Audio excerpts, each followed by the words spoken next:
Mari kita mulai ibadah saat sore hari ini. Saya ajak Bapak Saudara untuk mempersiapkan hati pikiran kita untuk sama-sama menyatukan hati kita memuji muliakan nama Tuhan. Ku kagum akan Kau Tuhan. Mari kita siapkan hati kita.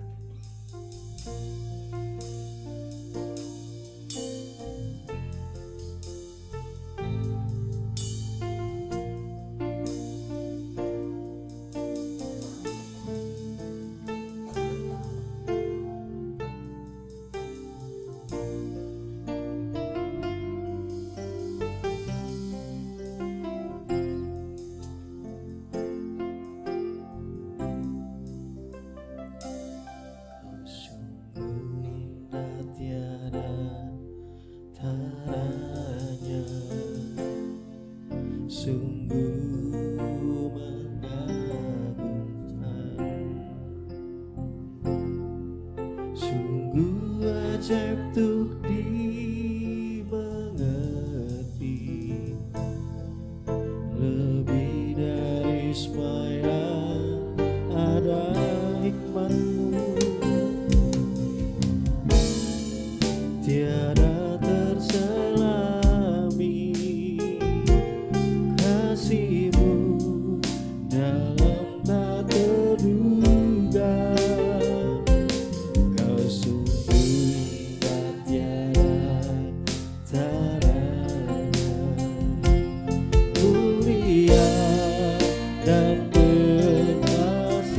Ku kagum hormat akan Engkau, ku kagum hormat akan Engkau. Kau Allah yang layak dipuji, ku kagum akan Engkau. Saya undang Bapak Saudara untuk bangkit diri. Kita pujikan dari awal. Kau sungguh indah tiada tiara.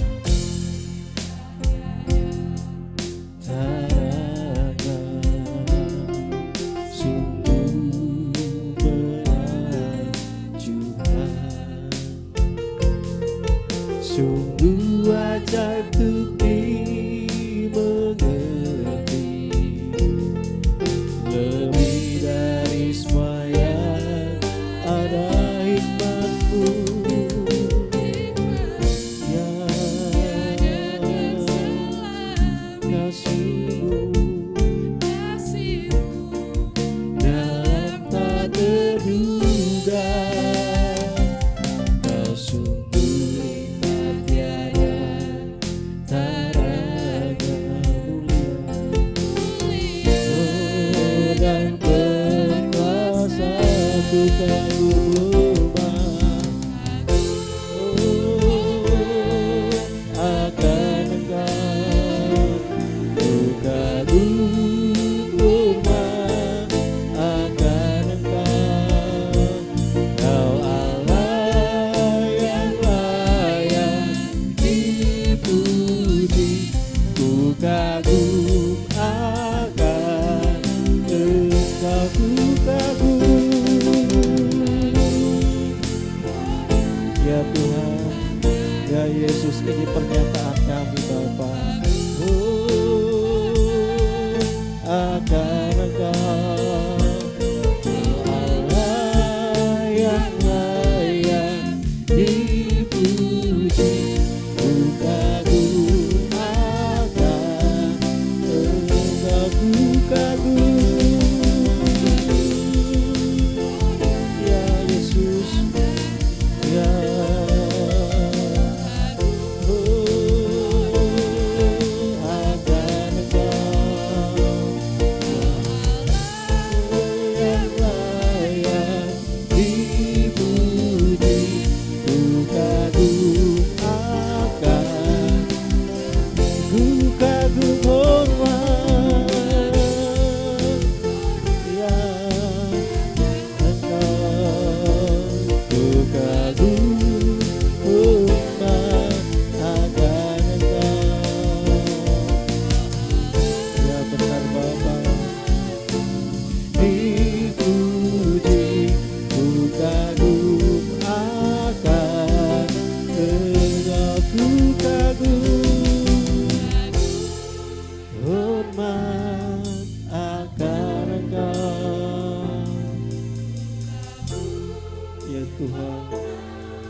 Hanya Engkau yang kami kagumi Bapa,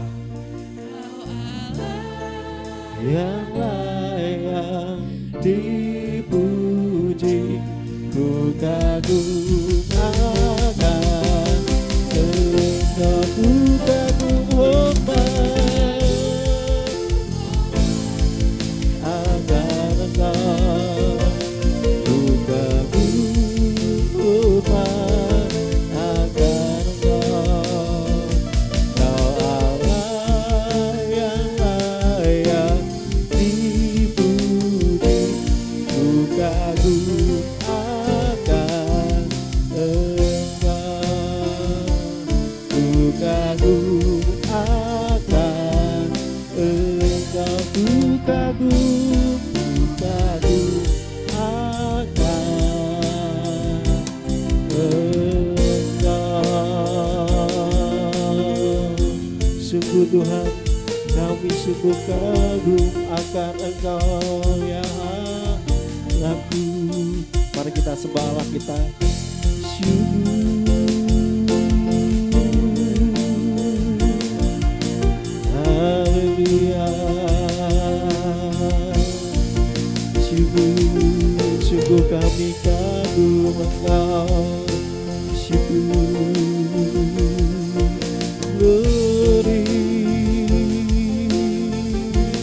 Glory bagimu.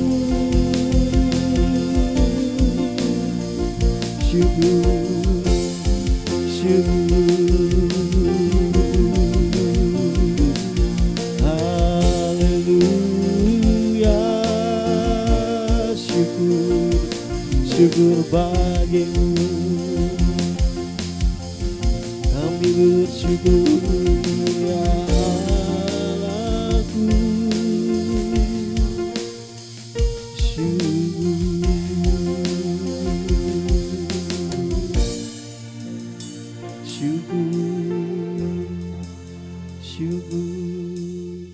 Kami mau lebih dalam lagi Bapa,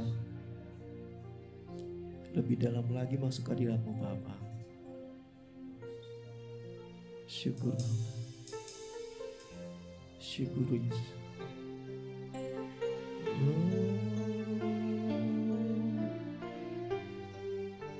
Syukur Bapa.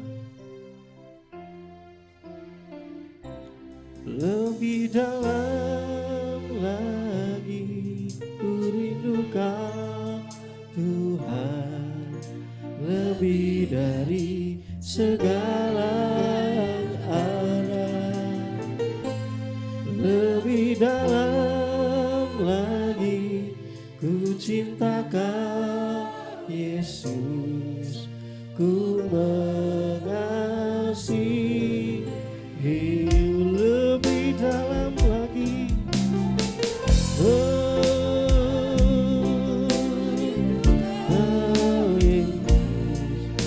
lebih dari segala yang ada. Lebih dalam lagi ku cinta Kau Yesus, ku mengasihi. Lebih dalam lagi, ya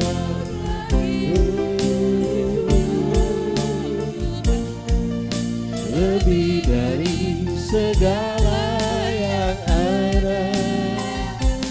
Lebih dalam lagi ku cinta Kau Yesus, ku mengasihi. Lebih dalam lagi,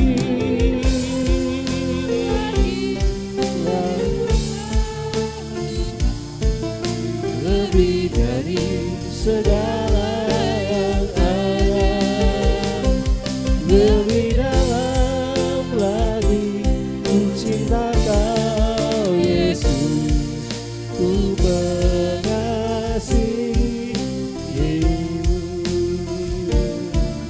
Ku mengasihi, ku mengasihi-Mu.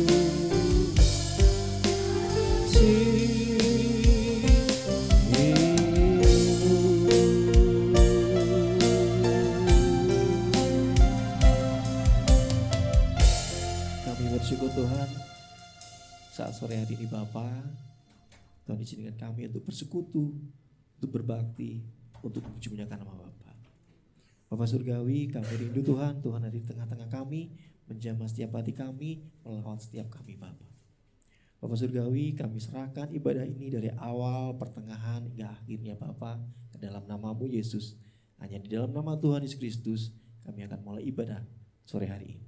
Haleluya, amin. Puji nama Tuhan, beri kemuliaan bagi Allah kita. Kita sangat beruntung karena kita punya Allah yang dahsyat. Dahsyat dalam kasih-Nya, dahsyat dalam kuasa-Nya. Amin. Allahku dahsyat.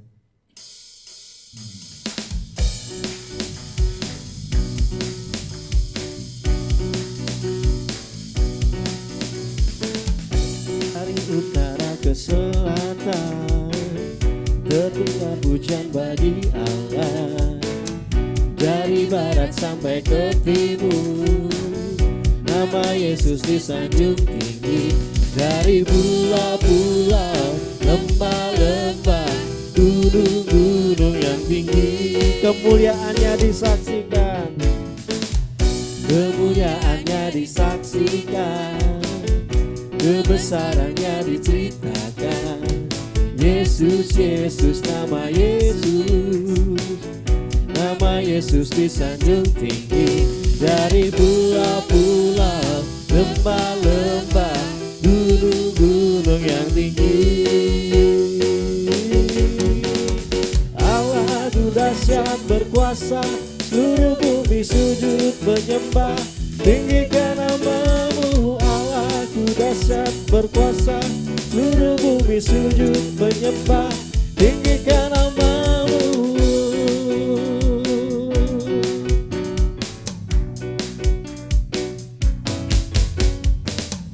Dari utara ke selatan, terdengar pujian bagi Allah. Dari barat sampai ke timur, nama Yesus disanjung tinggi. Dari pulau-pulau, lembah-lembah, gunung-gunung yang tinggi, kemuliaannya disaksikan.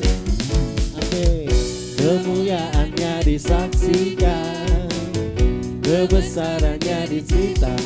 Katakan Yesus, Yesus, Yesus. Haleluya. Nama Yesus disanjung tinggi.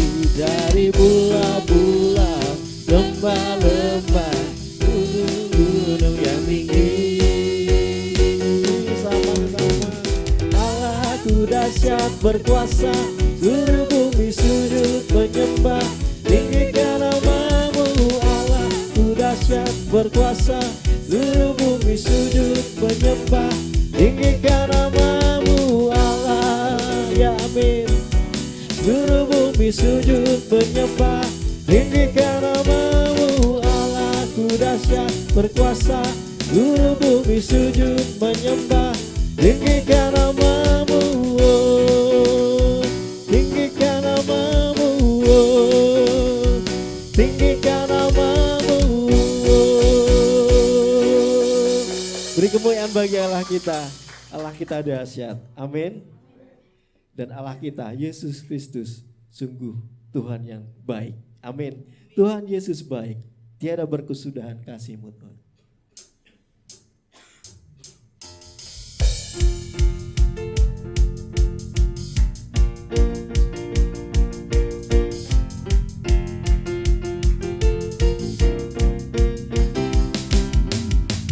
Tiada berkesudahan kasih setia-Mu Tuhan, selalu baru rahmat-Mu bagiku.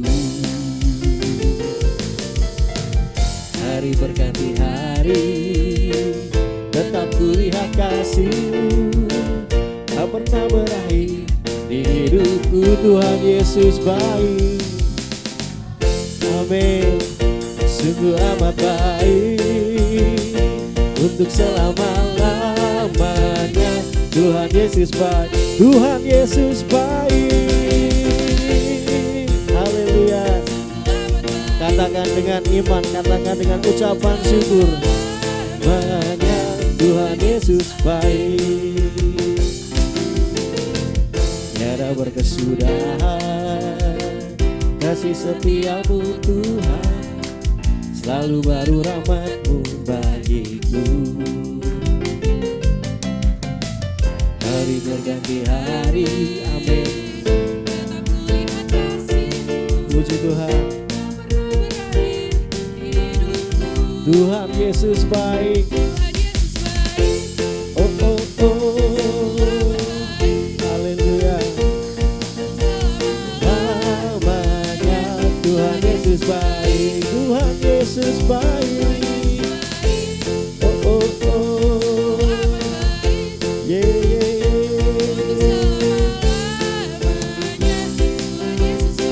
Tuhan Yesus baik. Saya minta jempolnya untuk Tuhan kita Yesus. Haleluya. Katakan dengan iman, Tuhan Yesus baik, Tuhan Yesus baik, sungguh amat baik, untuk selama-lamanya. Tuhan Yesus baik, Tuhan Yesus baik. Oh, haleluya. Namanya Tuhan Yesus baik, Tuhan Yesus baik. Oh, amin. Untuk selama-lamanya Tuhan Yesus baik, untuk selama-lamanya, untuk selama-lamanya.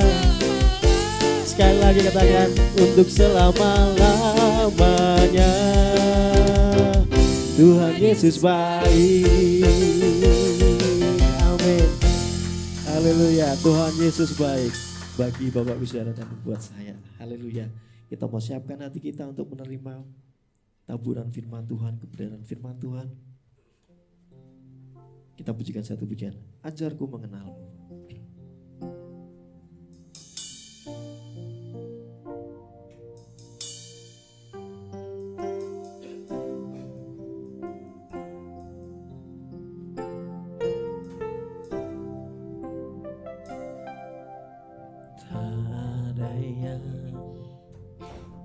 Ku banggakan selain dirimu, tak ada yang ku inginkan.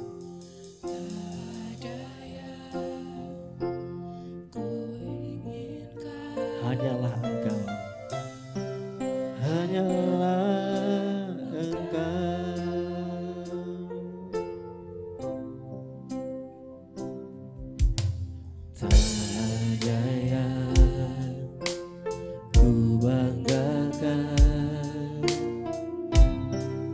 Selain dirimu,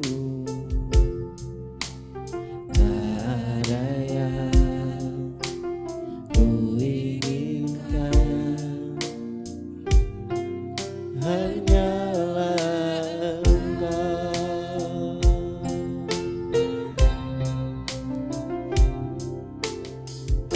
Ajarku mengenalmu, bahwa ku lebih mengenalmu, pribadimu yang merindu. Ajarku mengenalmu,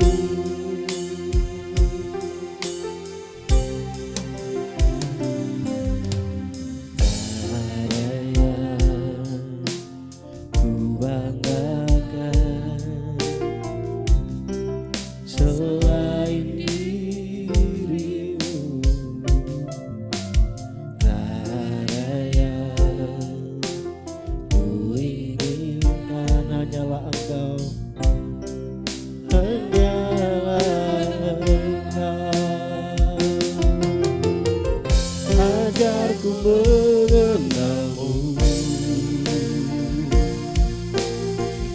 bahwa ku lebih mengenalmu,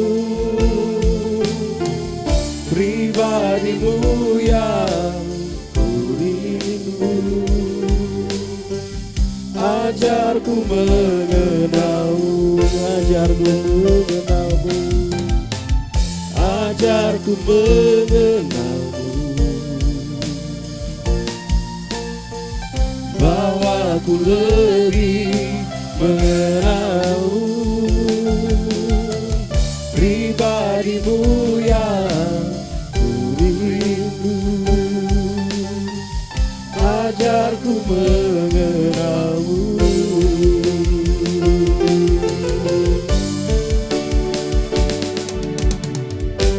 Ajarku mengenalmu,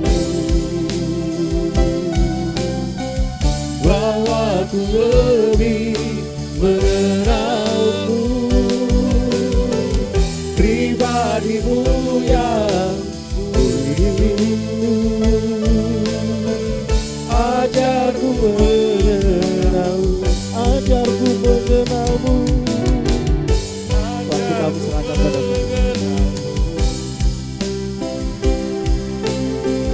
bahwa ku lebih mengenalmu, pribadimu yang ku rindu, ajarku mengenalmu, ajarku mengenalmu, ajarku mengenalmu, ajarku mengenalmu. Benar Tuhan, ini kerinduan hati kami. Biarlah kami boleh sungguh-sungguh semakin mengenal Tuhan sebagai Tuhan kami, sebagai juru selamat kami, sebagai sahabat kami, sebagai kekasih jiwa kami. Dan biarlah lewat firman Tuhan, iman kami terus dibangun. Lewat firman Tuhan kami boleh semakin mengenal pribadi Tuhan. Biarlah setiap nyanyian, pujian, penyembahan yang kami naikkan menyenangkan hati Tuhan. Sebentar kami membuka telinga pikiran hati kami Tuhan. Bersabdalah, kami siap mendengar. Urapi setiap kami, mampukan hamba. Biarlah apa yang hamba sampaikan sungguh berasal dari Tuhan. Memberkati setiap telinga, pikiran, dan hati yang terbuka. Dan di atas segalanya nama Tuhan saja yang dipermuliakan. Terima kasih Tuhan, dalam nama Tuhan kami Yesus kami menaikkan syukur dan doa kami. Haleluya, amin. Silakan duduk Bapak Ibu Saudara semua, rekan-rekan. Shalom. Shalom. Ya, rasa-rasanya waktunya itu kok cepat sekali gitu ya saya itu. Ini kita tuh sudah masuk minggu ke-3 Januari, sebentar lagi minggu ke-4, minggu ke-5 lewat jadi Februari. Minggu lalu rasa-rasanya baru ulang tahunan, capeknya belum hilang Pak Ruli. Masih pegel-pegel gitu, ini sudah minggu lagi gitu ya, rasanya waktunya cepat sekali. Bapak Ibu merasakan enggak sih? Apa cuma perasaan saya saja ya? Sama Pak ya? Nah Bapak Ibu Saudara, tema kita tahun 2023 kan Growing Deeper with Christ. Bertumbuh, bukan membayangkan yang ke atas, tapi bertumbuh ke bawah dulu. Berakar makin dalam bersama dengan Kristus. Itu tema kita di tahun 2023. Nah Bapak Ibu Saudara yang terkasih, tema bulanan kita Januari itu The Spiritual Man. Temanya kalau Indonesianya kira-kira membangun manusia rohani. Kalau Bapak Ibu Saudara datang di ibadah tanggal 1, ibadah di mana saya menyampaikan tema tahun, tema 2023 yaitu bertumbuh mendalam bersama Kristus, maka itu khotbahnya panjang dan di dalam poin-poin itu ada subpoin-subpoinnya. Ya. Yang akhirnya kesimpulannya pada waktu itu seperti ini. Nah, saya nggak tahu Bapak Ibu masih ingat gak ya? Ada babak baru di mana kita mau jalani selama 2023. Yang pertama kita mau mengenal Kristus lebih dalam. Yang kedua kita mau mengenali panggilan kehendak Allah buat hidup kita masing-masing, pribadi lepas pribadi. Setelah mengenal dan mengenali, kita mau mengenalkan Kristus sebagai Tuhan dan Juru Selamat. Tugas besarnya ini. Pertama mengenal Kristus makin dalam.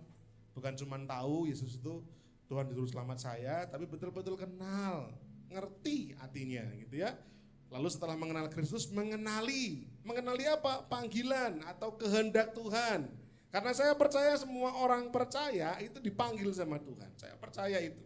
Setiap kita itu punya amanat, punya tugas, punya mandat dari Tuhan. Nah, yang membedakan akhirnya ada yang betul-betul dalam hidupnya mandatnya itu dilakukan dengan sungguh-sungguh, tapi ada juga yang nggak maksimal. Ada yang nggak maksimal, kenapa? Karena nggak mengenali panggilannya. Setelah mengenal Kristus, mengenali panggilan, yang terakhir mengenalkan Kristus. Nah, gampang ingat-ingatnya. Nah, di dalam poin mengenal ini, waktu minggu pertama itu, ada 3 subpoin. Betul ya? Yang pertama, membangun manusia roh. Yang kedua, menjaga memelihara iman. Yang ketiga, menghidupi kasih Allah. Ini tema besar kita dari 3 poin, mengenal, mengenali, mengenalkan. Di dalam mengenal ini sendiri ada 3 subtema. Nah, subtema-subtema inilah tema bulanan kita, Bapak Ibu Saudara. Januari ini membangun manusia roh. Besok Februari ini, Maret ini. Nah, sekarang kita masuk bulan Januari. Nah, saya mau tanya dulu nih, kita mau lihat gambar dulu. Manusia duniawi atau manusia rohani? Cinta uang nih, wah ini lihat dolar. Saya cari gambar rupiah, enggak ketemu, susah, adanya dolar ya sudah dolar aja. Duniawi atau rohani? Wow. Katanya akar segala kejahatan itu apa? Cinta uang. Semua manusia butuh uang, betul? Tapi jangan cinta sama uang. Butuh aja nggak apa-apa. Kalau yang ini berdoa. Rohani? Rohani. Ya. Wah nggak begitu jelas nih ya. Ini LCD-nya sudah mulai 5 watt ngantuk ini ya LCD-nya. Ini kelabing nih, diskotik. Wah. Tempat orang dugem. Bapak Ibu Saudara tahu dugem ya? Dunia bukan gembrot. Dunia gembrot saya. Dunia gemerlap. Wah, lampu-lampu. Wah, pating kecelap gitu kan. Beberapa gereja-gereja yang mungkin kontemporer atau gereja-gereja yang apa namanya? Gereja-gereja tradisi begitu. Mengkritisi. Wah, gereja karismatik saya iku lampune ning ngendi? Aku mlebu malah mumet gitu kan. Gereja kayak diskotik. Itu padahal enggak sesuai sama firman Tuhan. Roma 12:2 ayat bilang apa? Roma 12 ayat 2. Jangan kamu jadi serupa dengan dunia. Dunia itu diskotik. Oh, gereja sekarang kayak diskotik. Nah, gereja yang tradisi menyerang gereja karismatik seperti itu. Padahal maksudnya gereja karismatik itu daripada anak-anak mudanya cari lampu-lampu kayak gini di diskotik, kan mendingan di gereja tuh. Betul enggak? Nah, itu gereja akhirnya perang sendiri. Ya. Kalau saya enggak ada masalah. Tapi ya kadang-kadang kasihan juga sih yang sepuh-sepuh gitu ya disorot slap gitu kan. Umat aku gitu kan. Wah, mangkat gereja sanggup paramek gitu. Mangkat slap gitu. Blur langsung gitu. Kita anak-anak muda senang-senang aja gitu kan. Nah, kalau ini praise and worship, wah, kan enggak jauh beda ya. Sama-sama angkat tangannya. Oh, ya toh. Ini juga angkat tangan. Ini duniawi. Ini wah, sepakat semua ya. Nah, enggak begitu jelas juga ini. Yang di atas meja salaman, yang di bawah meja ini ada uangnya nih. Enggak begitu jelas. Suap atau korupsi. Ya. Duniawi apa rohani?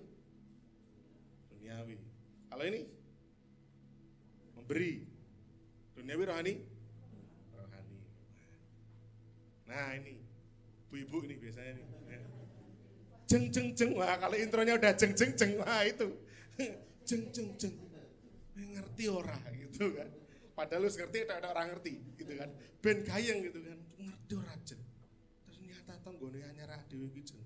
Kuwi bojo keloro jeng, wah mau bojo kedua, bojo ketiga, mbok ben itu kan hidupnya mereka. Kecuali kalau mereka emang minta tolong, dibantu atau apa, mbok sudah gitu. Ini biasanya nih. Tapi jangan salah loh, bapak-bapak pun juga nggak kalah suka ngegosip loh ya. Betul ya Bu ya, nah Bu Yoto betul gitu kan. Bapak-bapak pun juga suka gitu. Walaupun kalau dibilang apa namanya skalanya gitu ya, memang masih kalah bapak-bapak gitu kan. Bapak-bapak itu ya kira-kira ngegosipnya gitu ya tingkat SD lah. Kalau ibu-ibu itu S3 kalau ngegosip itu ya. Dari ujung desa sampai ujung desa itu bisa tahu ya. Ini rohani atau duniawi? Nah, ini persekutuan. Nah, kita begitu mudah membedakan antara kita bilang ini duniawi dan ini rohani.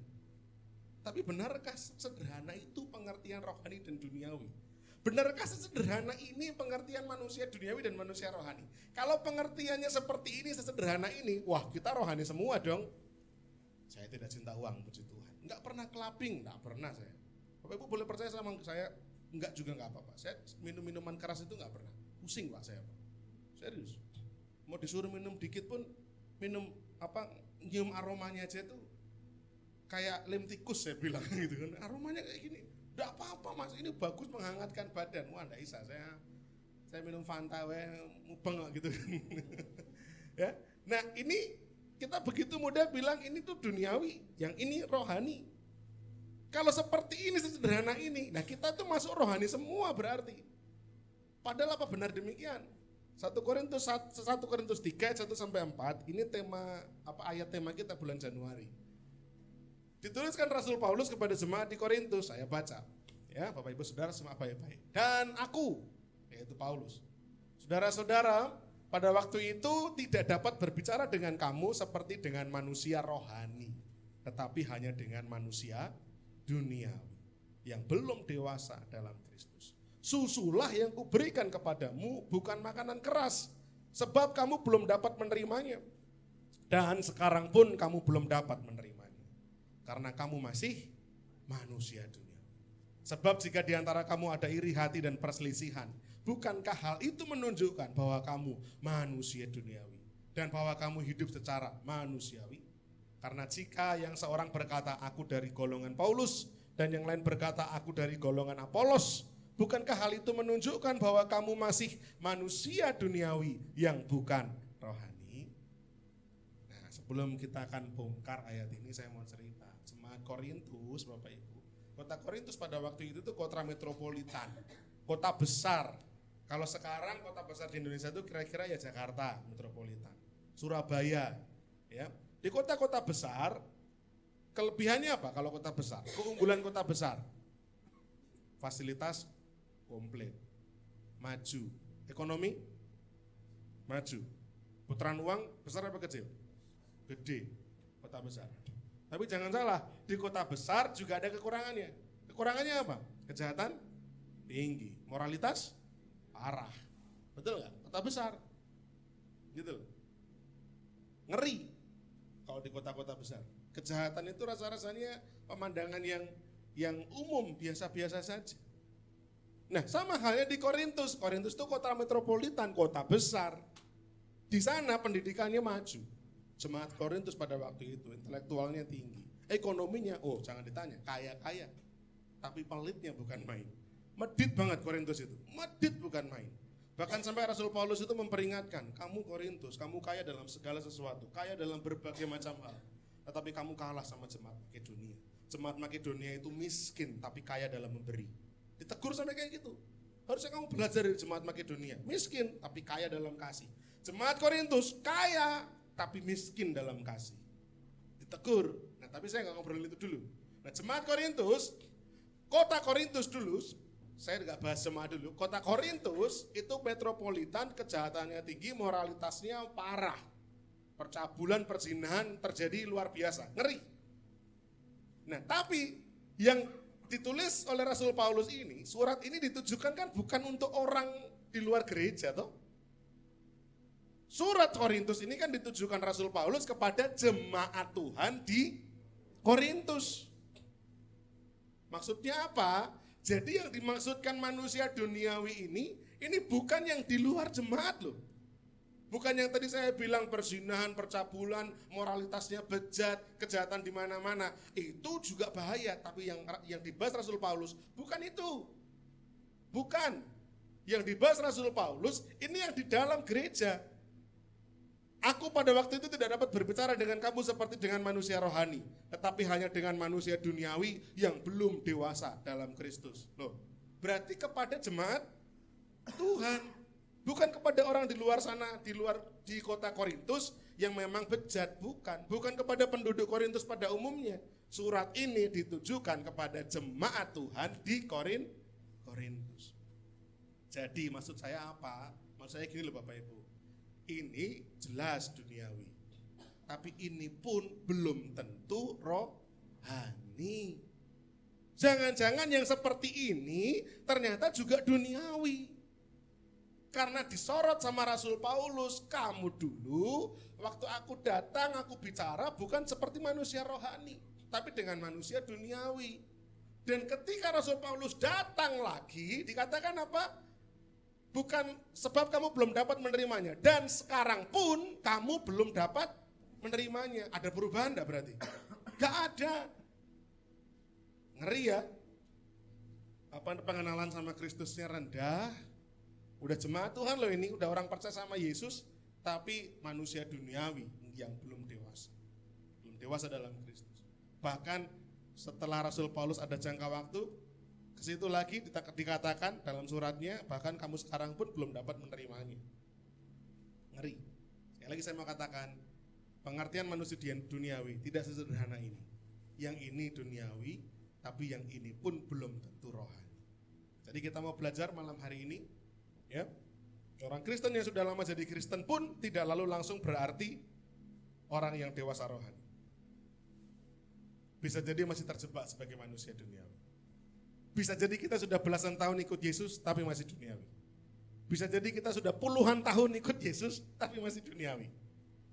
Nah, malam ini kita mau diagnosa pribadi lewat firman Tuhan yang nanti akan kita baca bersama-sama. Saya mau Bapak Ibu Saudara mendiagnosa apakah saya manusia rohani ataukah saya manusia duniawi. Yang pertama,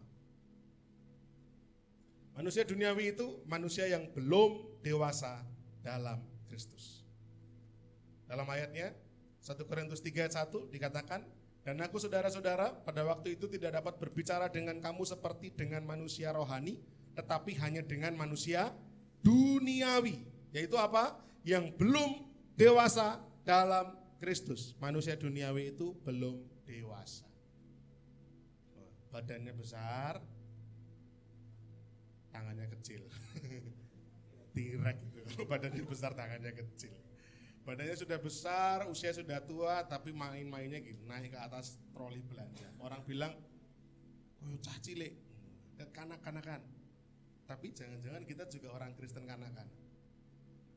Bapak Ibu, dengan segala hormat saya mau katakan, bukan hanya yang mabuk-mabukan, yang foya-foya, yang seks bebas, yang cinta uang, yang disebut duniawi. Tapi bahkan yang termasuk yang ke gereja, bahkan rajin pelayanan, tapi belum dewasa di dalam Kristus, itu pun duniawi. Yang bilang bukan saya, yang bilang Rasul Paulus. Saya cuma baleni. Bapak Ibu kalau mau marah sama Rasul Paulus, jangan sama saya. Berhubung Rasul Paulus sudah di surga, ya silahkan lah, atur sendiri. Jangan marah sama saya. Jadi bukan cuma yang mabuk-mabukan, yang foya-foya, yang sebebas cinta uang, wah kayak duniawi, rokok kayak. Tapi yang bahkan ke gereja, bahkan rajin pelayanan, tapi kalau nggak dewasa dalam Kristus, itu pun duniawi. Nah masalahnya mangkel gini itu bahasa Indonesia ini apa ya? Menjengkelkannya, karena saya orang Jawa ya. Orang-orang kayak gini tuh malah orang-orang yang terjangkit kesombongan, merasa sudah penuh. Penyakitnya sombong, ya, merasa tidak ada yang perlu diperbaiki dalam perilaku. Begitu dikritik, tanduknya keluar. Sing salah itu aku, salah lah DE gitu. Tidak mau dikritik, merasa penuh, merasa sudah baik. Ketika dibilangin, "Mbok jangan gitu, mbok gini loh, kalau anu tuh gini, walah ngerti opo gitu." Terjangkit kesombongan. Nah oleh karena itu saya katakan, dalam sebuah gereja yang mau bertumbuh harus ada pemuritan. Gereja tanpa pemuritan itu bukan gereja. Saya katakan dengan jelas, gereja tanpa pemuritan bukan gereja. Karena amanat agung Tuhan itu jelas, pergi jadikan semua bangsa itu bukan jemaat. Jadikan semua bangsa murid. Saya katakan kepada rekan-rekan pelayan-pelayan Tuhan di MCC tadi pagi, kalau MCC nanti ke depan Tuhan kasih misalkan jemaat sekali ibadah 150 orang, 200 orang, 250 orang, tapi isinya bayi-bayi rohani semua. Kalau terus Tuhan lihat dari surga gitu, kira-kira manusia rohaninya itu modelnya isi ngempeng semua. Itu kira-kira 2 tahun 3 tahun yang akan datang, mungkin sisa-sisa rambut saya ini sudah habis. Brodol langsung semua. Karena isinya bayi-bayi semua. Dengar khotbah keras sedikit, sebenarnya tuh Daniel punya masalah apa ya sama aku ya? Wah, aku udah bahas-bahas di khotbah, saya bahas panjenengan nggih sinten gitu. Jadi orang jangan pede-pede gitu loh. Ini mesti ngomongin khotbah ngritik aku gitu kan. Memangnya dirimu tuh pusat semesta gitu ya. Semua orang selalu membayangkan dan membahas diri Anda. Ya enggak. Wah, hatinya gampang ceklek, gampang kecewa, gak dewasa, kanak-kanak. Maunya permen, terus maunya yang manis-manis, terus gak mau minum jamu. Belum dewasa dalam Kristus. Tapi sombongnya bukan main. Loh, coba cross check, Bapak Ibu. Kalau mau lihat orang sombong kayak apa, nanti pulang ke rumah, coba ngaca. Loh, kok aku dibilang sombong? Begini Bapak Ibu, sombong itu tidak selalu di depan terus bilang iki loh aku iso. Sombong itu tidak selalu yang berdiri paling tinggi lalu bilang saya nih loh, ngobrol kalian tuh nggak ada artinya, enggak. Sombong itu ketika kita merasa selalu benar dan merasa orang lain yang selalu salah, itu pun juga sombong. Oh, belum tentu kita benar terus. Saya ini orang yang menjengkelkan Bapak Ibu. Benar, saya mengakui itu. Menjengkelkan dalam artian bahwa saya bisa bicara apa adanya sama seseorang. Kalau orang itu nggak siap ya mungkin terus mangkel, anyel, menjengkelkan. Sekarang sudah banyak berubah. Bahkan ketika saya ngomong apa adanya hanya ketika saya lihat oke, orang ini sudah siap untuk menerima perkataan yang apa adanya, saya akan katakan sama dia. Ada seorang bilang sama saya, iya mas, aku berarti bodoh banget ya mas. Oh, tolol saya bilang. Loh, itu sakit loh. Tapi karena dia sudah siap dibentuk. Mas Danu ngomong gitu apa enggak? Loh, saya jangankan kok saya saja mengakui saya bodoh. Ya hati-hati loh mas kalau ngomong gitu nanti benar-benar bodoh. Oh enggak. Saya katakan hal ini untuk menjaga diri kita, diri saya untuk selalu bahwa sadar saya ini orang yang gak bisa apa-apa. Rasul Paulus, Bapak Ibu Saudara, perjanjian baru itu hampir sebagian besar yang menulis rasul ini, namanya Rasul Paulus. Apa yang dia katakan tentang dirinya sendiri? Dia bilang apa? Di antara para rasul, aku yang paling hina. Oh iya, hina. Padahal pengetahuan teologinya itu yang paling tinggi. Semakin dia tua, bukan lagi ngomongin di antara para rasul aku paling hina, lebih jelek lagi. Di antara para pendosa, aku paling berdosa. Oh, sadar diri. Saya juga rindu semoga Tuhan terus jaga mengingatkan, saya ini orang bodoh ya. Terus bodoh cacat di sana. Kuping kiri saya kan bermasalah, seperti Mbak Irma ini. Mengingatkan kita ini cacat Mbak Irma. Jadi kan sadar. Apa yang bisa disombongkan dari seorang yang cacat? Maksudnya cacat, oh iya telinga kiri saya ini bermasalah. Selalu ada suara frekuensi tinggi, benging. Kalau Mbak Irma katanya suara angin ya. Kadang-kadang kusuk-kusuk itu mengganggu. Dan tidak bisa hilang. Sampai sekarang udah 2 tahun saya suara itu nggak bisa hilang. Mengingatkan saya bahwa saya ini cacat. Saya ini tidak sempurna. Nggak boleh sombong. Jadi saya kalau ngomong sama orang lain pun kadang-kadang kalau memang orang ini sudah siap untuk terima kenyataan, terima didikan, saya akan ngomong apa adanya. Saya bilang, maaf ya, kamu tuh sombong. Kaget dia. Tapi saya ngomong bukan tanpa alasan. Kenapa? Karena saya pun dulu juga seperti kamu. Saya juga sombong, makanya saya ngerti. Orang sombong kan mudah mengenali orang sombong tuh. Mantan maling itu bisa mengenali loh, sing copet endi itu ngerti dia. Gelagatnya. Saya mantan orang sombong, jadi saya tahu sombong itu kayak apa sifatnya. Bisa ngomong apa adanya. Nganyel ke memang. Ya Bapak Ibu tolong ampuni saya kalau saya nganyel ke ya. Memang tak akoni ya. Harus ada pemuritan. Gereja tanpa pemuritan bukan gereja. Saya berharap tahun ini kita bisa makin dalam dalam Kristus. Matius 28 19-20 amanat aku. Dikatakan apa? Karena itu pergilah jadikan semua bangsa murid. Baptislah mereka dalam nama Bapa, Anak, Roh Kudus, dan ajar mereka melakukan segala sesuatu yang telah kuperintahkan kepada.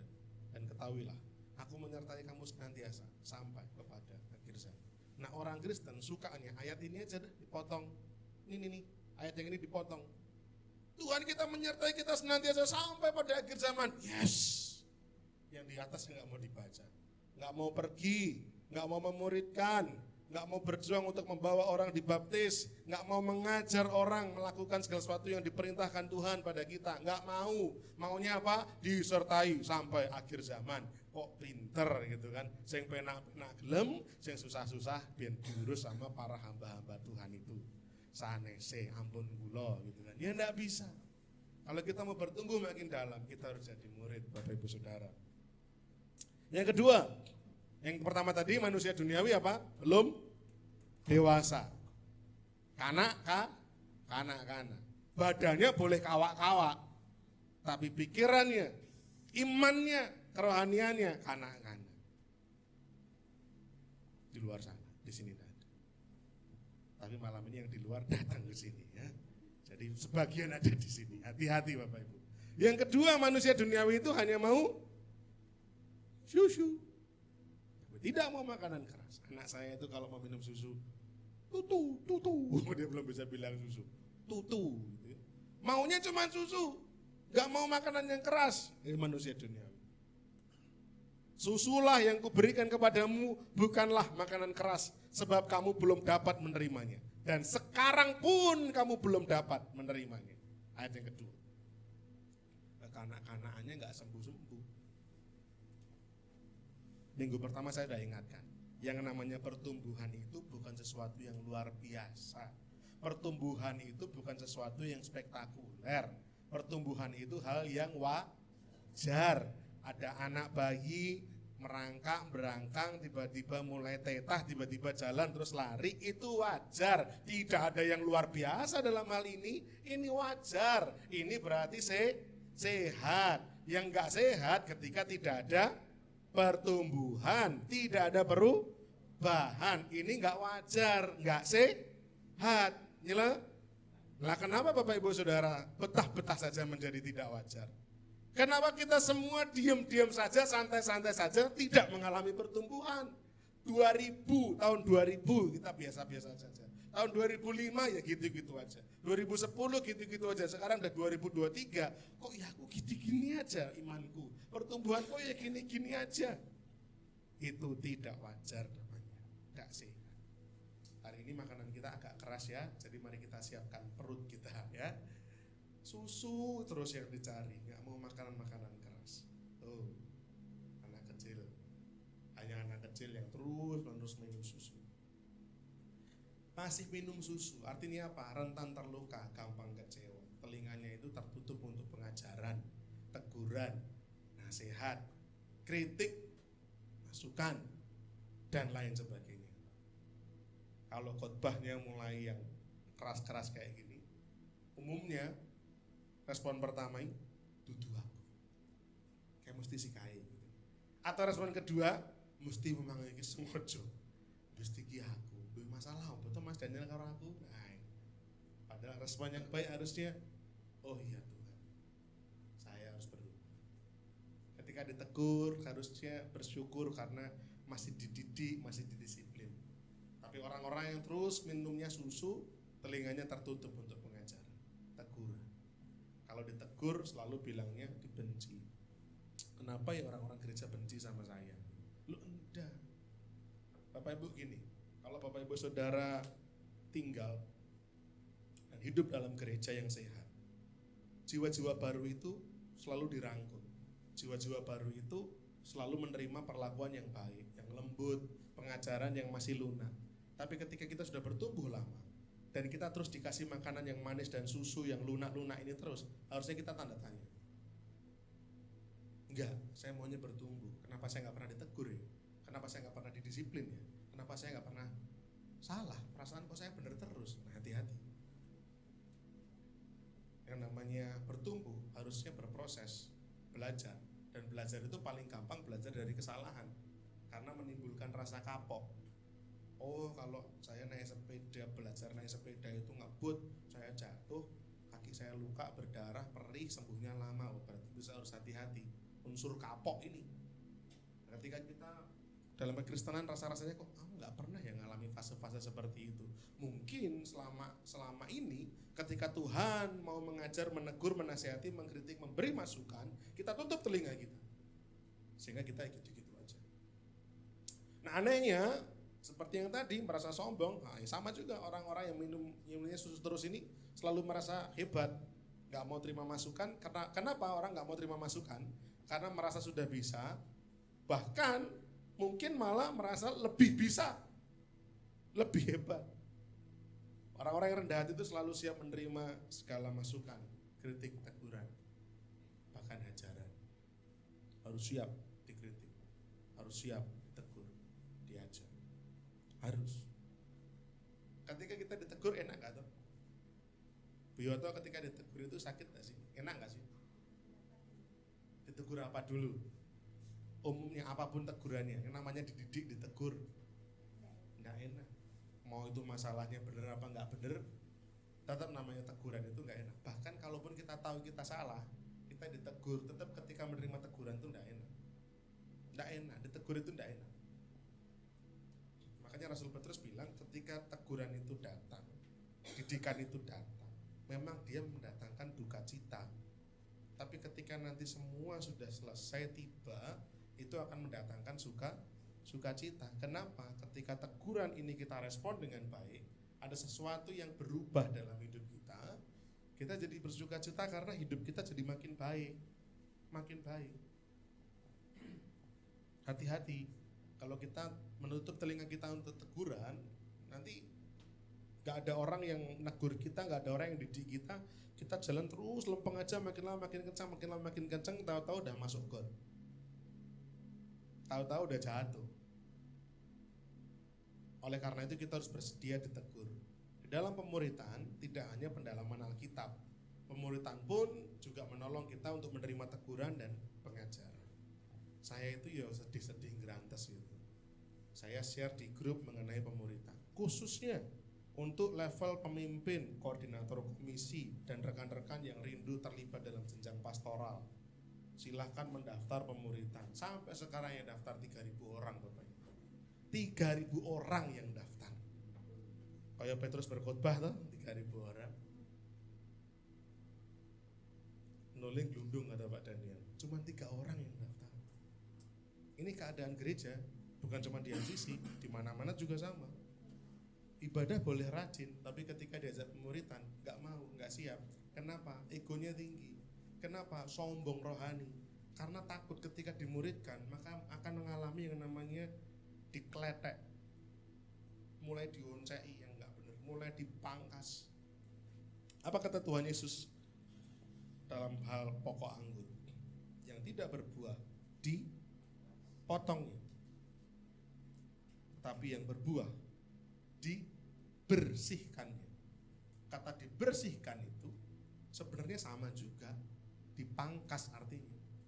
Bahasa Inggrisnya pruning. Pruning itu artinya dipangkas, dibersihkan. Jadi baik yang berbuah maupun yang tidak berbuah dipotong gak sih? Dipotong. Bedanya yang tidak berbuah dipotong, dimasukkan ke dalam api. Yang berbuah dipotong dengan tujuan lebih banyak berbuah. Kalau gak percaya Bapak Ibu yang di rumah punya pohon mangga, coba jangan dipotong deh daun-daunnya, dibiarkan aja terus kayak gitu. Busuk itu pohon. Ketika musim hujan, kita nggak potong-potongin carang-carangnya, yang di dalam mulai lembab, mulai busuk, timbul jamur, mati pohonnya lama-lama. Makanya harus sering-sering dipangkas supaya sinar matahari bisa masuk sampai ke pokoknya, sampai ke batang besarnya itu, supaya dia makin banyak berbuah. Nah, orang Kristen nggak mau, takut ketika dipangkas, ikut pemuritan takut karena nanti aku konangan elek, nanti aku ngerasa padahal kan aku wis iso, kenapa harus belajar lagi? Saya tidak sedang mempromosikan pemuritan ya, enggak. 3 orang pun saya layani, serius, 3 orang pun saya layani, enggak masalah. Hanya betapa menyedihkan kalau orang Kristen enggak mau ikut pemuritan. Gimana kita mau bertumbuh dalam rohani kita kalau kita enggak mau pemuritan, merasa sudah bisa, merasa bahkan mungkin lebih bisa, tidak siap untuk menerima masukan, kritikan? Hati-hati, masih minum susu. Ibrani 12 ayat 5-7 katakan demikian. Dan sudah lupakah kamu akan nasihat yang berbicara kepada kamu seperti kepada anak-anak? Hai anakku, janganlah anggap enteng didikan Tuhan. Dan janganlah putus asa apabila engkau diperingatkannya. Karena Tuhan menghajar orang yang dikasihinya. Dan ia menyesah orang yang diakuinya anak. Jika kamu harus menanggung ganjaran, Allah memperlakukan kamu seperti anak. Di manakah terdapat anak yang tidak dihajar oleh ayahnya? Kalau kita dihajar, kalau kita ditegur, kita disesah sama Tuhan, artinya Tuhan mengakui kita anak. Saya sempat lihat video cuplikan khotbah dari Pendeta Kristo yang kemarin waktu ulang tahun berkhotbah. Salah satu dalam khotbahnya dia bahas pengalaman ketika dia masih kecil, ketika dia kelas 4 SD.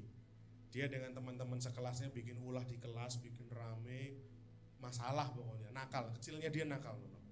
Dia bilang kelas 4 SD saya sama teman-teman sekelas dengan beberapa teman, gak satu kelas penuh, dengan beberapa teman itu bikin masalah, bikin ulah. Gurunya sudah garuk-garuk, udah gak tahu harus apa. Gurunya manggil kepala sekolahnya bilang gini, suruh anak-anak itu datang ke ruang kepala sekolah, dimarahi, lalu dimintai nomor telepon orang tuanya, diteleponkan satu-satu, dipanggilkan orang tuanya si anak-anak nakal ini. Nah, masalahnya orang tua atau bapaknya pendeta Kristo ini, yang namanya pendeta George Tapiheru itu, kantornya jaraknya cuma 20 meter dari SD itu, karena masih satu yayasan pendidikan yang sama. Ayahnya dosen, si Pastor Kristo waktu itu kelas 4 SD, di SD yang satu yayasan dengan kampus tempat papahnya kerja ini. Jadi siapa orang tua yang paling cepat datang ke situ? Ya papahnya Kristo. Apa yang dilakukan ketika papahnya datang? Dia datang tanpa babi bu, dia ambil telinganya Kristo, dijewer, ditarik. Nah, Pastor Christopher atau pendeta Christopher bilang begini, waktu itu saya marah, kelas 4 SD, saya marah sama papa saya pikir kenapa yang dijewer cuma saya. Wong yang rame semua, teman-teman saya ini, yang di ruang kepala sekolah itu, kenapa yang dijewer kok cuma saya? Kenapa yang dihajar kok saya? Kan jawabannya sederhana ya, jawabannya apa? Karena yang anaknya ya cuman, lah kan gak lucu kalau si Pak George itu jeweri semua anak orang itu kan apa urusannya? Bukan anaknya. Sama halnya dalam kehidupan kita, ketika Tuhan lagi jewer kita, bersyukur, berarti kita ini anak. Saya bersyukur Tuhan hajar saya selama 2 tahun. Waduh, sampai parah itu saya. Betul-betul diproses sama Tuhan, dijewer sama Tuhan. Saya bersyukur karena saya anak. Tapi ayah mengajar, bapak menyesah seketika lamanya, kata firman Tuhan. Setelah itu bapak akan membalut luka hati kita. Itu bapak yang baik, bapak di surga. Dia tidak mau anak-anaknya terus tinggal dalam ketidakdewasaan, terus menjadi anak-anak rohani. Ketika Tuhan tahu hidup kita perlu diperbaiki, maka Tuhan akan menghajar orang-orang yang dikasihinya. Janganlah putus asa apabila kita diperingatkan oleh Tuhan.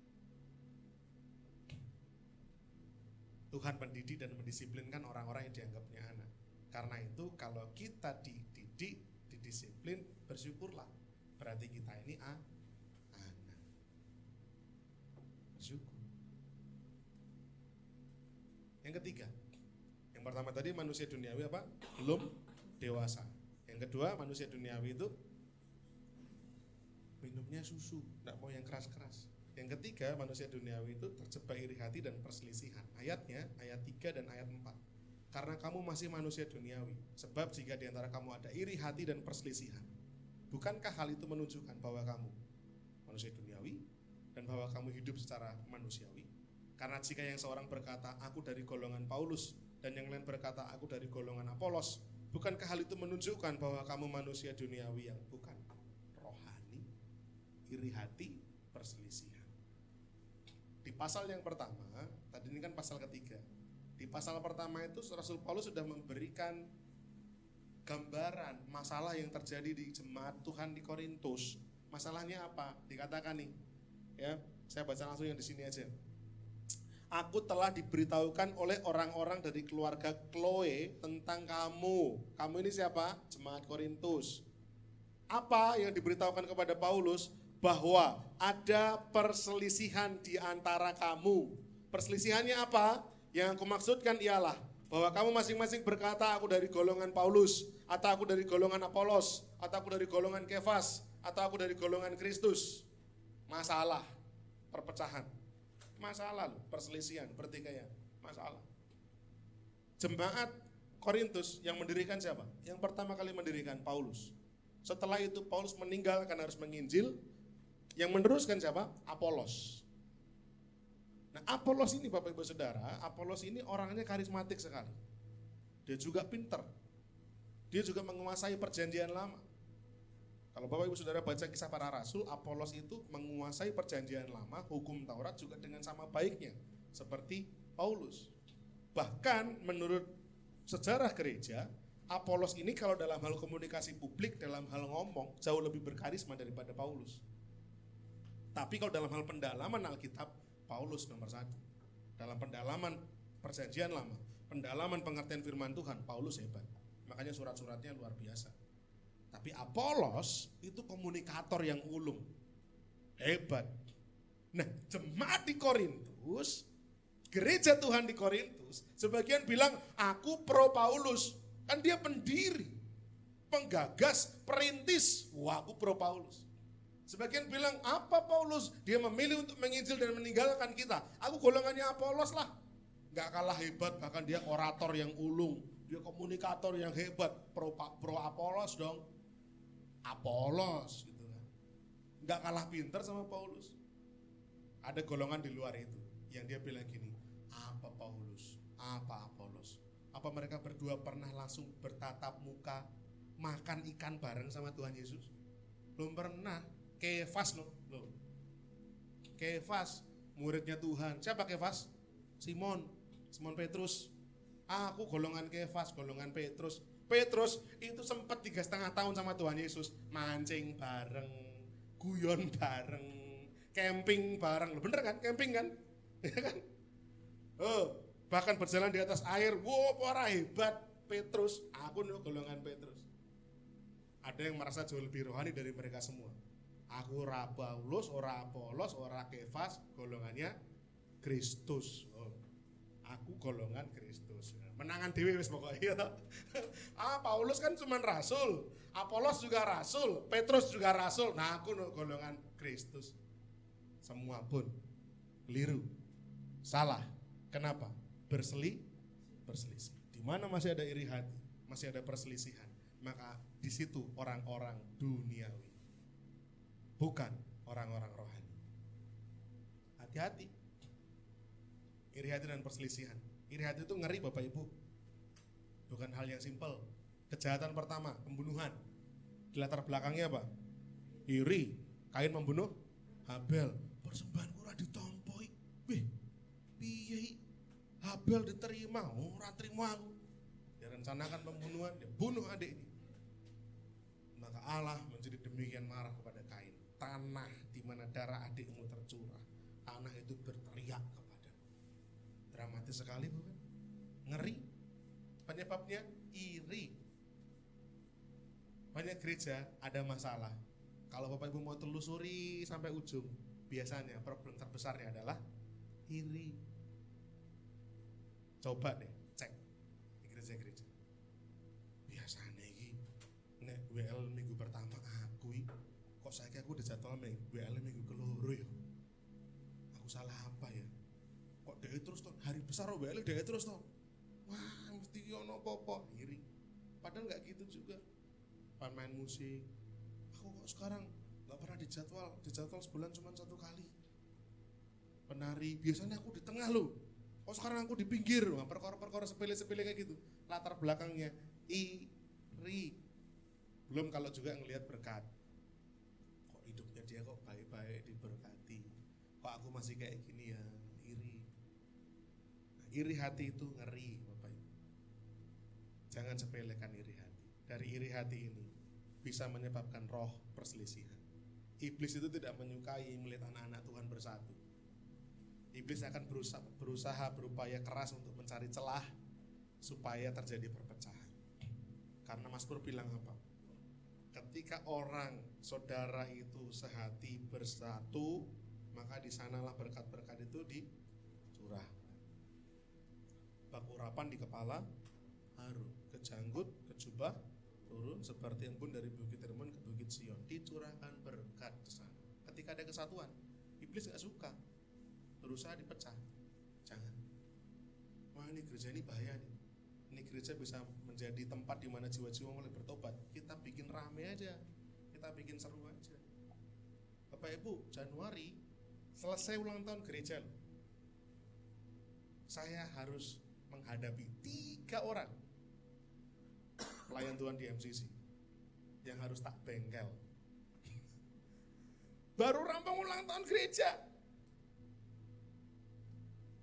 Wah yang inilah yang itulah, saya bilang wah ini ujian kedalaman nih. Saya bilang sama istri saya, ini ujian kedalaman.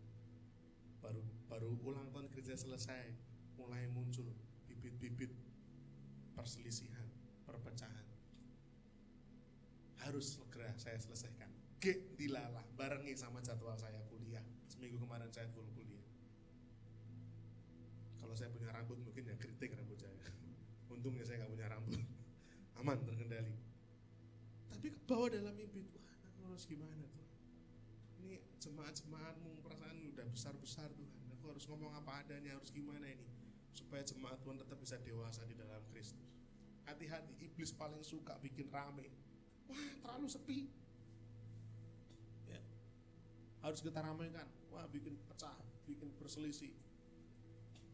Menciptakan kesatuan tidak semudah menghadirkan pertikaian. Namun kesatuan adalah keinginan Tuhan bagi setiap anak-anaknya. Mari kita mengupayakan itu. Lebih gampang bikin pecah apa bikin bersatu? Bikin pecah gampang banget. Gampang kalau mau bikin pecah. Saya tinggal bilang sama Mbak Asih misalnya, Mbak Asih, mari kok saya ke rumahnya Bu Yoto. Katanya Bu Yoto bilang Mbak Asih itu nih omongan cerewet kakean nganu Mbak. Iya tuh jani gitu. Mbak Asih, loh masa Bu Yoto ngomong gitu? Nah coba di cross check. Kalau saya ngomong ke rumahnya Bu Yoto, Bu, Mbak Asih kayak kan yuk ngomongnya ngantil kayak banget ya Bu. Nah rampung gitu, kira-kira 2 minggu suka geger terus gitu ya. Gampang kalau bikin pertikaian. Ngomong sama Mas Gilang, Lang, jadi ini Mas Grendeli dram-dramanmu luput wae. Bu nganu, sing fokus gitu. Masa Om? Iya. Saya misalkan ini jahat ya, bukan gembala, anggaplah saya ini jemaat yang suka pertikaian. Saya ngomong sama Grendel, Mas, Gilang ngomong karo aku, jadi rasa nengkara ulatmu ya Mas. Gampang itu pertikaian, cepet. Tapi kalau mau menyatukan, wah lah mbok saya itu sampai ini orang. Ini loh, Rasul Paulus suatu kali saat pernah bilang sama salah seorang, 2 orang murid-muridnya, Yudia ku nasihati, satunya Eunika apa Yudia ya, sama Sintike dan Eudia ku nasihati. Dua-duanya dinasihati, bukan cuma satu. Artinya apa? Artinya berarti dua-duanya itu harus diperbaiki. Nah, dalam sebuah konflik bukan cuma satu yang harus dikasih tahu, dua-duanya harus dikasih tahu. Padahal kan biasanya kalau konflik itu yang satu kan merasa paling benar tuh. Ngeyel pokoknya, ngotot pokoknya. Enggak, dua-duanya harus dibengkel. Nah susah kalau mau menghadirkan kesatuan. Lebih gampang menghadirkan pertikaian. Tapi Tuhan menginginkan apa? Kesatuan. Saking kesatuan itu penting. Ketika Tuhan menjelang mau ditangkap, mau disalib, Tuhan berdoa kepada Allah Bapa. Apa doanya? Tuhan, jadikan mereka satu seperti Engkau dan aku adalah satu, supaya dunia tahu lewat kesatuan itu, supaya dunia tahu bahwa Engkau lah yang mengutus aku dan aku yang mengutus mereka. Jadikan mereka satu Tuhan. Tuhan Yesus tahu ini bakal jadi perpecahan kalau nggak hati-hati. Serius, bukan hal yang mudah. Kalau gereja Tuhan mau menjadi gereja yang berdampak, ayo kita bersatu, gandeng tangan, bertumbuh bersama. Jangan bertikai sendiri. Jadi apakah Apolos, apakah Paulus, mereka adalah pelayan-pelayan Tuhan yang olehnya kamu menjadi percaya, kata Rasul Paulus ya. Masing-masing menurut jalan yang diberikan Tuhan kepadanya. Aku, Paulus ini menanam, Apolos menyiram, tetapi Allah yang memberi pertumbuhan. Karena itu yang penting bukanlah yang menanam atau yang menyiram, melainkan Allah yang memberi pertumbuhan. Baik yang menanam maupun yang menyiram itu sama. Dan masing-masing akan menerima upahnya sesuai dengan pekerjaannya sendiri. Yang penting itu yang ini, pribadi yang ini yang penting.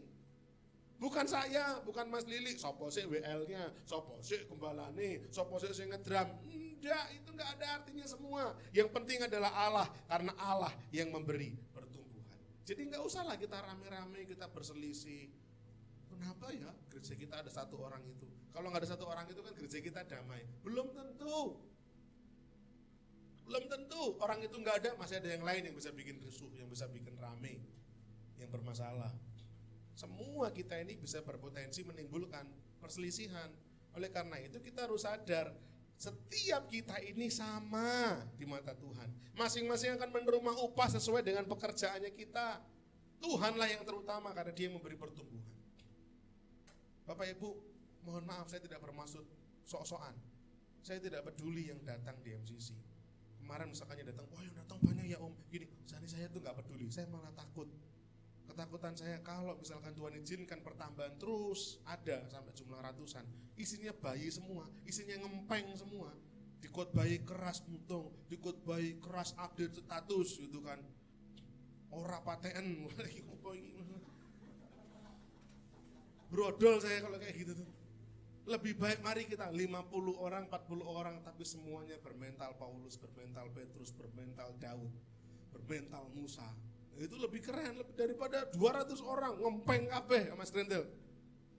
Ditegur, sakit, cekelek, doa sampai rumah Tuhan. Proseslah pendetaku Tuhan. Ben khotbah orang gacun jeplak. Lagi mana? Saya itu mengatakan firman Tuhan Bapak Ibu. Bangun manusia rohani. Kalau manusia rohani kita itu selalu yang saya khotbahkan di sini Bapak Ibu, percaya deh. Ketuklah pintu dibuka. Cari kamu akan dapat. Minta kamu akan diberikan. Ayo. Tahun ini Bapak Ibu akan menerima sesuatu yang berbeda dari Tuhan. Janjinya, iya nih tiba-tiba Tuhan kasih tahun ini. Kalau Tuhan kasihnya enggak tahun ini, apakah Bapak Ibu akan protes sama Tuhan? Apakah kita akan bilang Tuhan engkau enggak baik? Saya sangat setuju dengan apa yang dikatakan Pendeta Kristo. Tuhan Yesus tidak perlu membuktikan apapun untuk menunjukkan kasih-Nya. Tuhan tidak perlu melakukan apapun untuk membuktikan kasih-Nya yang besar kepada kita. Enggak perlu. Karena itu semua sudah dilakukannya 2000 tahun yang lalu dengan mati di kayu salib. Jadi kalau hari-hari ini kita berdoa sesuatu sama Tuhan, serahkan. Yang terbaik Tuhan pasti akan kasih, serahkan. Tapi yang terpenting daripada mikirin, daripada terus Tuhan kapan, Tuhan kapan, Tuhan kapan, lebih baik kita jaga dan memperbaiki hidup kita supaya berakar makin dalam di dalam Kristus. Perselisihan adalah upaya si jahat untuk membungkam gerak langkah penyebaran kabar baik. Setiap kita adalah rekan sekerja Allah yang dipakai Allah untuk agenda yang sama, yaitu mewartakan kabar keselamatan kepada dunia. Kalau gereja ramai sendiri, dunia akan kehilangan keselamatan. Dunia akan kehilangan corong yang akan mewartakan Injil. Gereja nggak boleh ramai sendiri.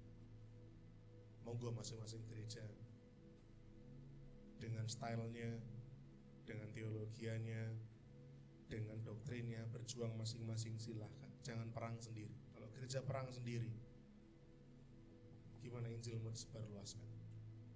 Khususnya kita, mari kita bersatu, gandeng tangan, kita sungguh-sungguh berjuang supaya kabar baik semakin disebarkan luas.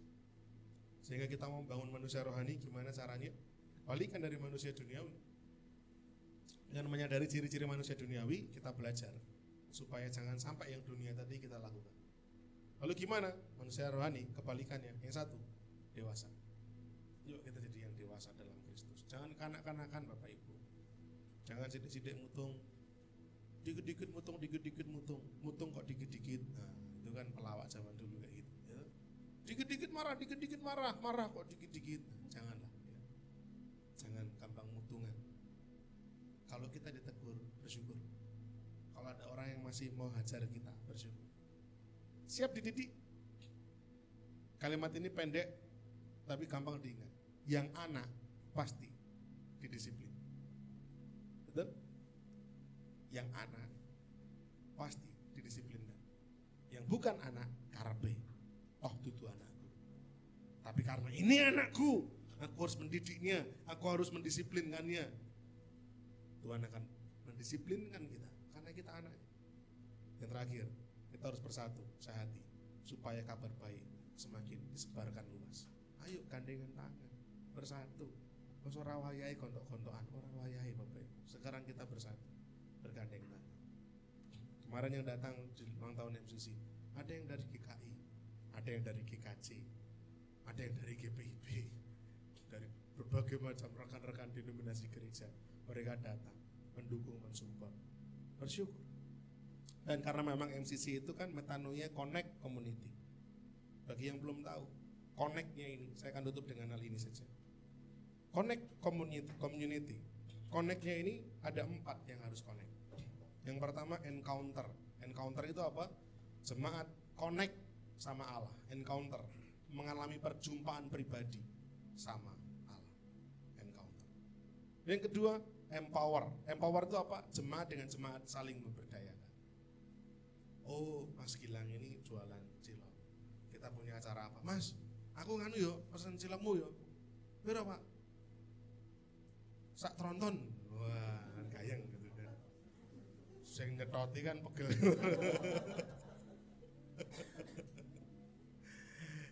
Jemaat dengan jemaat. Itu empower. Yang ketiga, jemaat MCC dengan jemaat gereja lain. MCC, gereja MCC dengan gereja lain. MCC dengan yayasan Kristen lain, MCC dengan komunitas lain, MCC dengan anggota tubuh Kristus yang lain. Namanya encourage. Kita connect, kita mensupport. Ayo, kamu bisa, kamu ayo, saling mendukung, saling mensupport, encourage. Dan yang terakhir, jiwa-jiwa jemaat MCC dengan orang belum percaya. Namanya evangelism. Belum banyak yang tahu kan? Saya bahas. Ada 4E. Encounter, jemaat itu berjumpa pribadi sama Tuhan. Empower, jemaat dengan jemaat bersaling memberdayakan. Encourage, MCC dengan Kristen organisasi Kristen yang lain, gereja yang lain saling mendukung. Encourage, memotivasi. Oh, kamu pasti bisa. Tak support, tak dukung gitu ya. Yang terakhir evangelism. Banyak orang di luar sana yang butuh Kristus, kita injili mereka. Kita sebar kabar baik. Kalau mereka percaya, puji Tuhan. Mereka nggak percaya, ya wis, karma. Tapi kita sudah menginjil. Bila kiranya jadi berkat buat setiap kita. Mari saya berharap Bapak Ibu Saudara, kita berjuang sama-sama menjadi manusia rohani yang dewasa di dalam Kristus. Mari kita tunduk kepala, berdoa. Bapa di surga, kami bersyukur Tuhan untuk kesempatan malam hari ini. Kami diingatkan bahwa kami harus menjadi jemaat Tuhan yang dewasa, tidak kekanak-kanakan, mudah kecewa, mudah patah, mudah terluka, mudah kepahitan. Ampuni kami. Kami mau berubah. Kalau dari tahun ke tahun kami masih selalu sama, tidak ada peningkatan, tidak ada pertumbuhan. Malam ini kami ditegur, kami diingatkan, kami mau bertumbuh. Sebagaimana Tuhan berkata kepada Marta, Marta, Marta, mengapa engkau merepotkan dirimu dengan banyak hal? Maria mengambil bagian yang terbaik dengan duduk diam di bawah kakiku, kata Tuhan. Dan tidak ada yang bisa mengambil itu daripadanya. Bapak Ibu Saudara yang dikasihi Tuhan, dengan kita duduk di bawah kaki Tuhan, kita terus mau dengar suara hati Tuhan, kita bisa terus bertumbuh dalam manusia rohani kita. Terima kasih Bapak.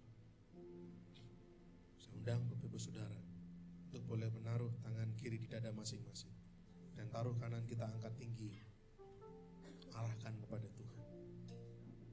Untuk kita mau sungguh-sungguh punya komitmen di awal tahun ini, membangun manusia rohani kita lebih dewasa, meninggalkan sifat kekanak-kanaan kita, sungguh jadi murid Kristus. Ajarku mengenalmu,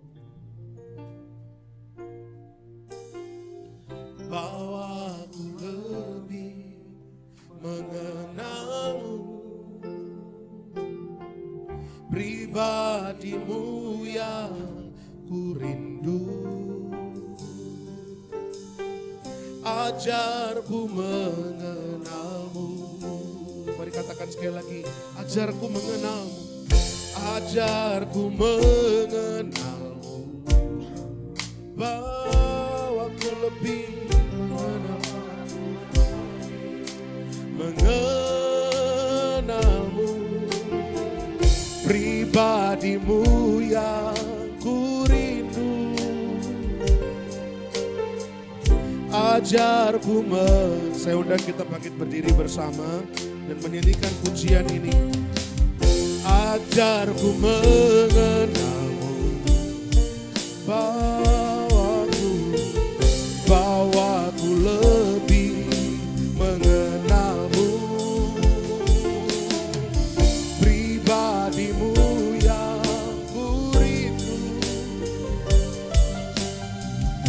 Ajarku sekali lagi kita mau katakan, ajar kami untuk mengenal-Mu Tuhan.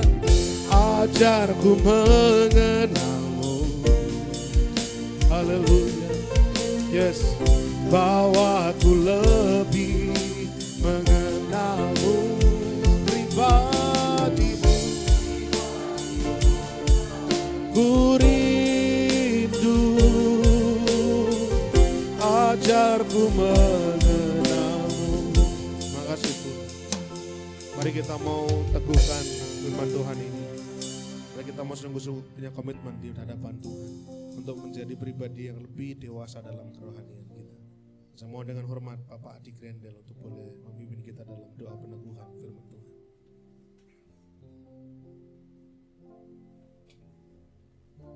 Terima kasih Tuhan. Terima kasih Tuhan. Sore ini Tuhan, di mana Kau mengajarkan kami Tuhan untuk tidak terus menjadi seorang anak kecil yang meminum susu Tuhan. Tapi biarkanlah kami terus juga memakan yang keras Tuhan. Terima kasih juga Tuhan, Kau telah sampaikan lewat hamba-Mu Pak Daniel, Pendeta Daniel Tuhan. Biarlah kami percaya setiap firman yang boleh sudah ditabur tidak akan kembali sia-sia, bertumbuh di hati kami, dan kami siap menjadi petarung-petarung di dalam rohani. Faktor-faktornya Tuhan, kami bukan anak kecil kembali Tuhan, tapi kami akan terus Tuhan juga menginjil kepada jiwa-jiwa yang belum terselamatkan. Terima kasih Bapa buat sore ini, kami mengucap syukur Tuhan untuk ibadah di sore ini. Di dalam nama-Mu Tuhan Yesus Tuhan, biarlah pengurapan hadirat kemuliaan terus menyertai kami terus Tuhan. Di dalam nama-Mu sudah berdoa. Haleluya.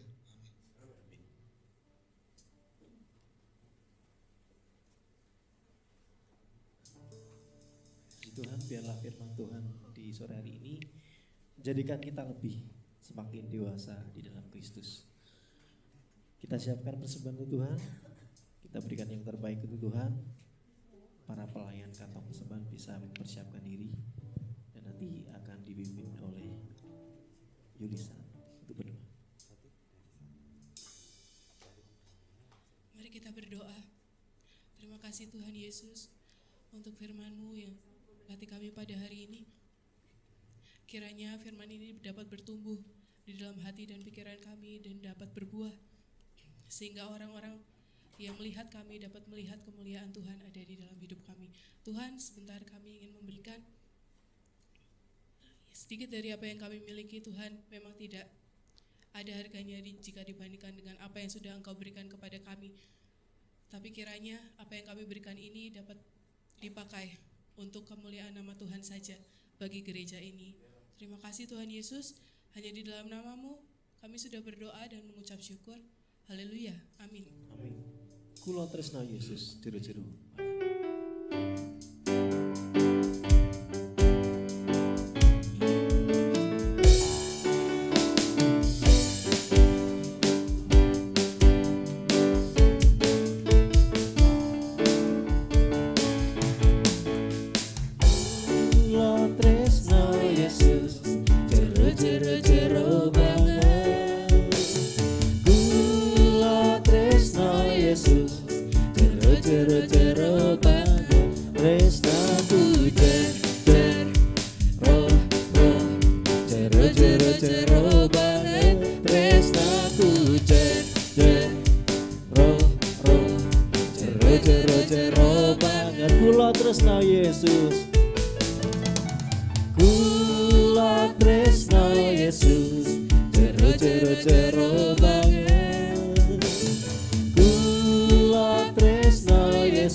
Jero tresnaku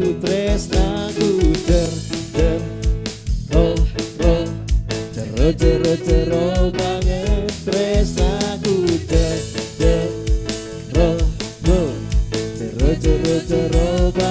jero banget jero banget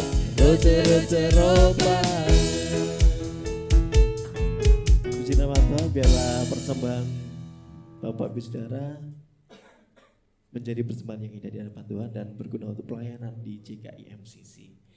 Kita akan waktu kami serahkan ke Bapak Daniel, dipersilakan.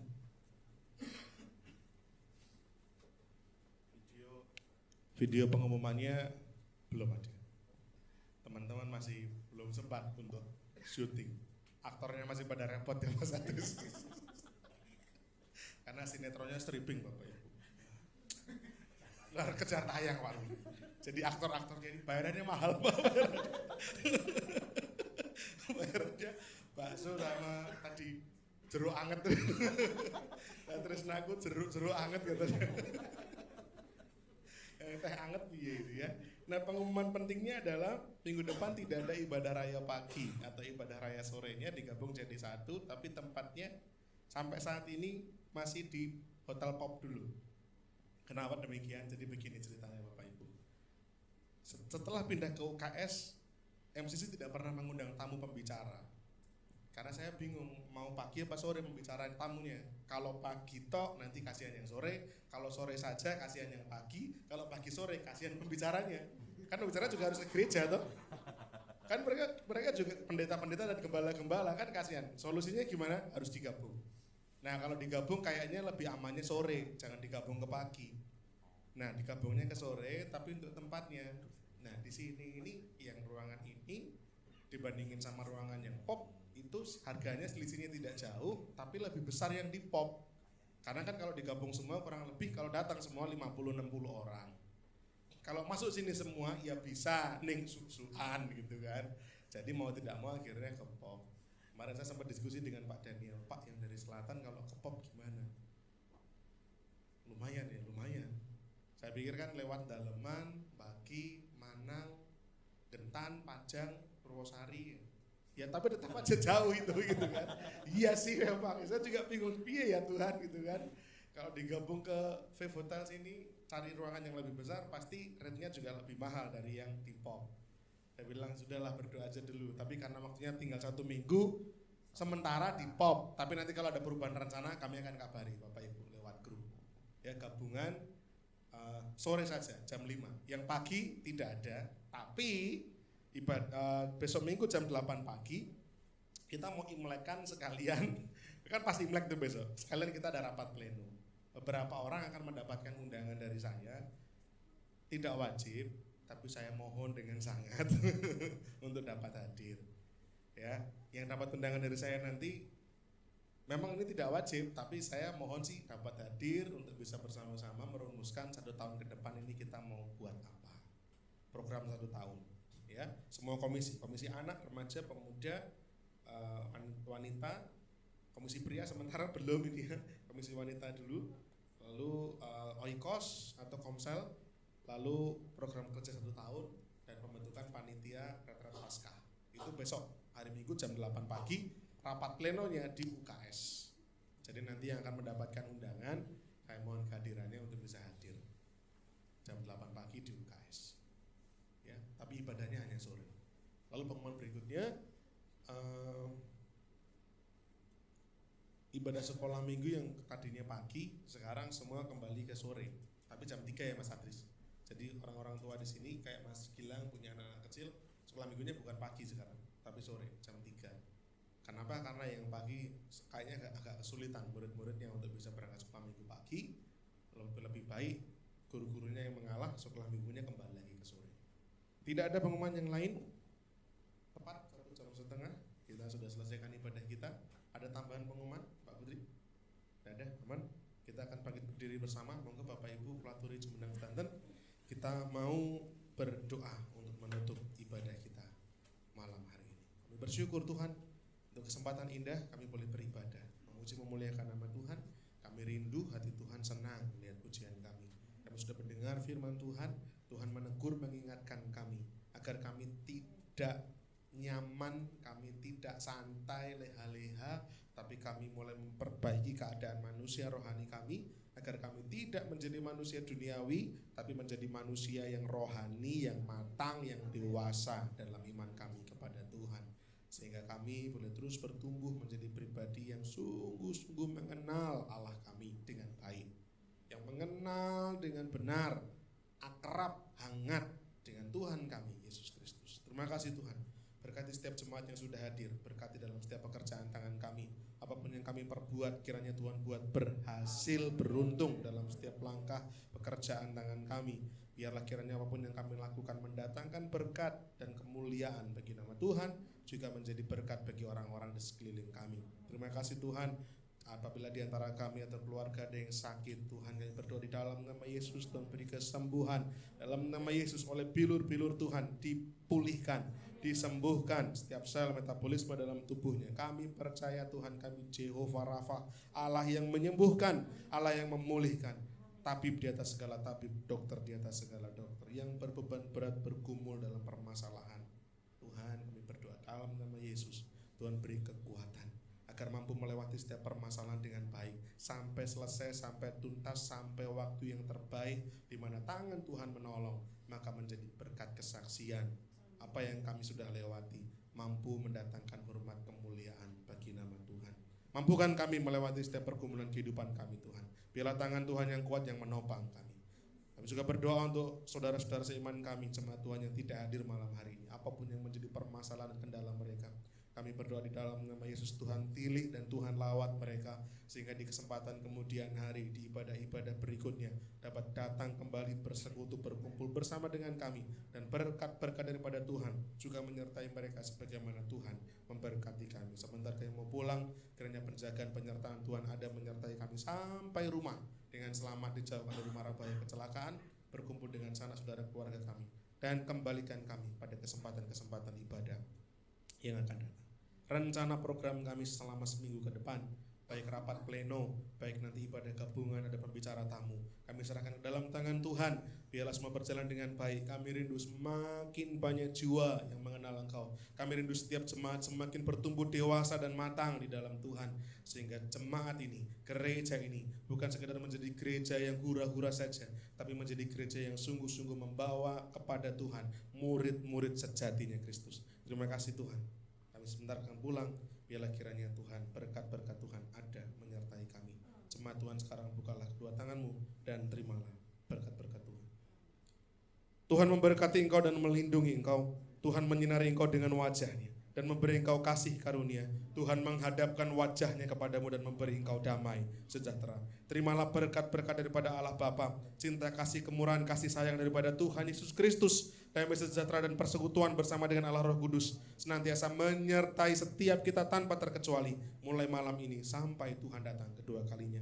Di dalam nama Tuhan kami Yesus, kami bersyukur dan berdoa. Haleluya. Amin.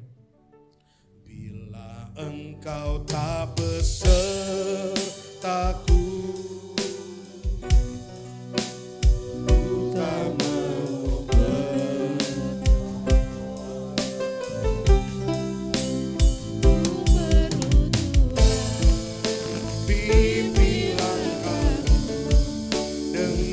kasih karunia-Mu, pimpinlah aku setiap waktu,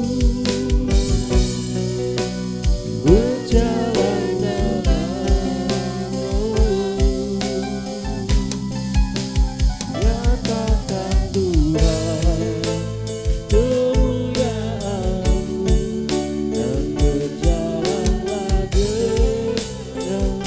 nyatakan Tuhan, nyatakan Tuhan kemuliaan-Mu, dan berjalanlah denganmu, nyatakan Tuhan kemuliaan-Mu,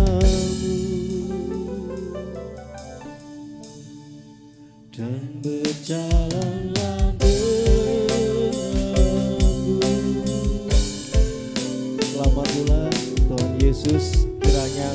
senantiasa memberkati kita semuanya. Amin.